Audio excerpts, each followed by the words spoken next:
ඔබ අලුත් ව්‍යාපාරයක් පටන් ගන්න කෝ-ෆවුන්ඩර් කෙනෙක් හොයද්දී මේ ගුණාංග තියෙනවද කියලා හොයලා බලන්න. අද අපි යුනිකෝර්න් ෆැක්ටරි තුලින් කතා කරන්නේ මේ ගැන.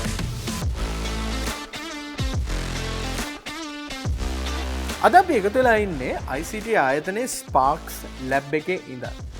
ICT ආයතනය මේ ස්පාර්ක්ස් ලැබ් එක තුලින් ව්‍යවසායකින්ට ඔවුන්ගේ වැඩ කරගන්න අවශ්‍ය කරන සියලුම පාසුකම් සමග ස්ථානයක් ලබා දීලා තියෙනවා. ඉතින් අපිත් ICT ආයතනයට මේ ස්ථානය ලබා දුන්නට අපේ ස්තුතිය පුද කරනවා. සාමාන්‍ය ව්‍යාපාරයක් ගොඩනගා ගන්න එක ලේසි පහසු කාරණයක් නෙමෙයි. හැමදාම එක් විදිහේ ගැටලු වලට මුහුණ දෙන්න සිදු වෙනවා. දැන් ගොඩක් වෙලාවට ව්‍යවසායකයා තමයි ආයතනයේ ප්‍රධානියා. ඒ නිසා ඒ ව්‍යවසායකයාට ගොඩක් දුරට බොස් කෙනෙක් නැත්නම් සුපීරියර් කෙනෙක් නැහැ අවවාද නැත්නම් උදව් ලබා ගන්න. ඒ වගේම මේ ව්‍යවසායකයාට එයාගේ වැඩ කරන ඒ සේවකයින් නැත්නම් එම්ප්ලොයිස්ලාට මේ ප්‍රශ්න සමහරලාට හැම වෙලාවෙම කියන්න අමාරුයි. දැන් මේ වගේ අවස්ථාවකදී කොහොමද ඔබ ව්‍යවසායකයා හැටියට මේ ප්‍රශ්න සාර්ථකව විසඳගන්නේ? හොඳ කෝ-ෆවුන්ඩර් කෙනෙක් නැත්නම් හොඳ පාර්ට්නර් කෙනෙක් හිටියොත් ඔබට පුළුවන් දෙදෙනාම එකතු වෙලා නැත්නම් ඒ කෝ-ෆවුන්ඩර්ස් කට්ටියම එකතු වෙලා මේ ප්‍රශ්න එකතු වෙලා විසඳලා ඔයගොල්ලෝගේ ආයතනය සාර්ථක ගොඩනගා ගන්න. ඉතින් මේක කරන්න නම් ඕගොල්ලන්ට සහ ඕගොල්ලෝගේ ව්‍යාපාරයට ගැළපෙන කෝ-ෆවුන්ඩර් කෙනෙක් හොයාගන්න අවශ්‍යයි. ඉතින් කෝ-ෆවුන්ඩර් කෙනෙක් හොයද්දි මෙන්න මේ ගුණාංග තියෙනවද කියලා ඉස්සල්ලාම හොයලා බලන්න. පළවෙනි එක තමයි what will they bring to the table? ඒ කියන්නේ ඔයගොල්ලෝගේ කෝ-ෆවුන්ඩර් මොනවද ඇත්තටම ගේන ඉන්පුට් එක. ඕවරෝල් බිස්නස් එක ගත්තොත් ඒ කෝ-ෆවුන්ඩර්ගේ ඉන්වෝල්ව්මන්ට් එකෙන් ඔයගොල්ලෝගේ බිස්නස් එකට බෙනිෆිට් එකක් තියෙනවද? උදාහරණයක් හැටියට ගත්තොත් සමහරලාට කෝ-ෆවුන්ඩර් කෙනෙක් ගේන්න පුළුවන් ඔයගොල්ලෝගේ ආයතනයට අලුත් කස්ටමර්ස් සෙට් එකක්. නැත්නම් කෝ-ෆවුන්ඩර් කෙනෙක්ට ගේන්න පුළුවන් මොකක් හරි ඉන්වෙස්ට්මන්ට් එකක්. ඒ කියන්නේ එයාට හොඳ පෝර්ට්ෆෝලියෝ එකක් තියෙනවා නැත්නම් හොඳ පාර්ට්නර්ෂිප් නෙට්වර්ක් එකක් තියෙනවා. එයාත් එක්ක ගේනවා හොඳ ඉන්වෙස්ට්මන්ට් ඔපචුනිටිස්. ඉතින් පළවෙනියෙන්ම මෙන්න මේ දේ බලන්න කෝ-ෆවුන්ඩර් කෙනෙක් ඇත්තටම ඔයාට ඇඩ් කරන වැලියු එක මොනවද කියලා. දෙවෙනි එක තමයි do they have a unique skill set? ඒ කියන්නේ ඕගොල්ලොන්ට වෙනස් ස්කිල් සෙට් එකක් තියෙන්න ඕන ඒගොල්ලන්ට. අපි උදාහරණයකට ගත්තොත් ඕගොල්ලන්ගේ කම්පැනි එක ඇවිල්ලා මොකක් හරි ඇප් එකක් ලොන්ච් කරන්න කියලා. දැන් ඔබ ඇවිල්ලා ඇප් ඩෙවලොපර් කෙනෙක්, හොඳ ඩෙවලොපර් කෙනෙක්. ඉතින් ඕගොල්ලන්ට පුළුවන් මේ ප්‍රොඩක්ට් එක හදන්න. හැබැයි ඔයාට ෆයිනෑන්ෂල් ස්කිල්ස් නැහැ.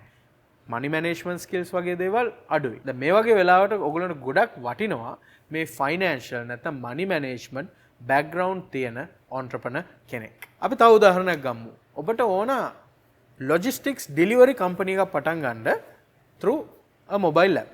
දැන් මේ වගේ අවස්ථාවකදී ඔබ logistics expert කෙනෙක් නම් ඔයගොල්ලන් ඇත්තටම හොයන්න ඕන කොයි විදිහේ පාර්ට්නර් කෙනෙක්වද? development නැත්නම් technology background එකක් තියෙන පාර්ට්නර් කෙනෙක්. මොකද එයාට පුළුවන් ඇවිල්ලා ඒ engineering aspect එකෙන් ඔයගොල්ලන්ට value එකක් add කරන්න.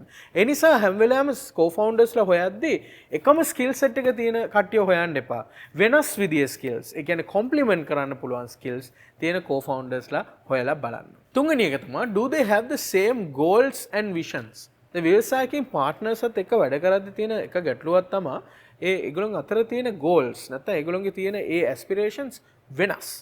උදාහරණයක් හැටියට ගත්තොත් එක partner කෙනෙක් නැත්නම් එක founder කෙනෙක් කියනවා එයාගේ ගෝල් එක තියෙන්නේ ව්‍යාපාරේ ගොඩක් වර්ධනය කරලා බ්‍රාන්චස් දාලා හැමතැනම දාලා රටවල් වල බ්‍රාන්චස් දාලා ලොකු ඩෙවලොප්මන්ට් එකක් කරලා රෙවෙනියු එක වැඩි කරගන්න.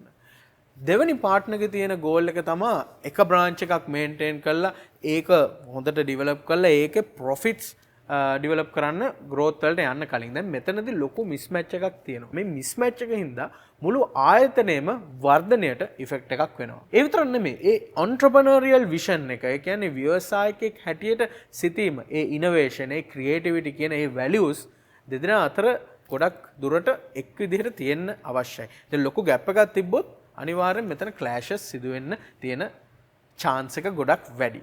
හතරවෙනි ගුණාංගය තමයි do they have a track record for honesty and trust? ඒ කියන්නේ ඒගොල්ලන්ට හොඳ history එකක් තියෙනවද මේ අවංකකම සහ මේ trustworthiness එකේ?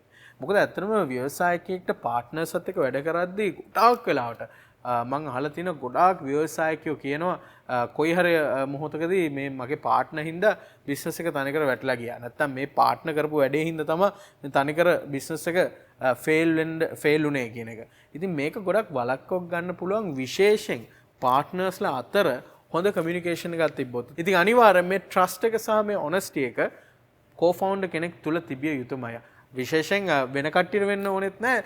පාර්ට්නර්ස් දෙන්න අතර අනිවාර්යෙන් මේ honesty එක සහ trust කියන එක අනිවාර්යෙන් වැදගත් වෙන ගුණාංගයක්. දැන් පස්වෙනි එක තමයි are they ready to face problems? මම ඉස්සලා කිව්වනේ ව්‍යවසායකත්ව ගමනේදී ගැටලු විසඳීම ගොඩක් තියෙනවා. ඉතින් ගැටලු විසඳන්න පුළුවන් වෙන්න ඕන ඕගොල්ලෝගේ පාර්ට්නර්. ගැසු විසඳන්න විතරක් නෙමෙයි ගැටලු වලට ඔරොත්තු දෙන්නත් ඒගොල්ලන්ට පුළුවන් වෙන්න ඕන. I think ඒ ගුණාංග ටික එකතු කරොත් ඔගලන්ට හොඳ කෝ-ෆවුන්ඩර් කෙනෙක් ඇත්තටම අනිවාර්යෙන් හොයාගන්න පුළුවන්. කෝ-ෆවුන්ඩර්ස්ලා හොයාගන්න විදි ගැන අපි පස්සේ කතා කරමු. හැබැයි අනිවාර්යෙන් කවුරු හරි ඔයගලන්ට එකතු වෙන්න කැමතියෙන් ඉන්නවා නම් අලුත් ව්‍යාපාරයක් පටන් ගන්න මෙන්න මේ කරුණු පහ හොඳට හිතලා බලන්න. හොඳට ඉවැලුවේට් කරලා බලලා කෝ-ෆවුන්ඩර් තෝරගන්න. මොකද මේ ස්ටාර්ට්අප් වැලිඩේෂන් එකේදී ඔයගලන් කරන්නේ ඔයගලගේ ව්‍යාපාරය හරියනවද කියලා බලන එක.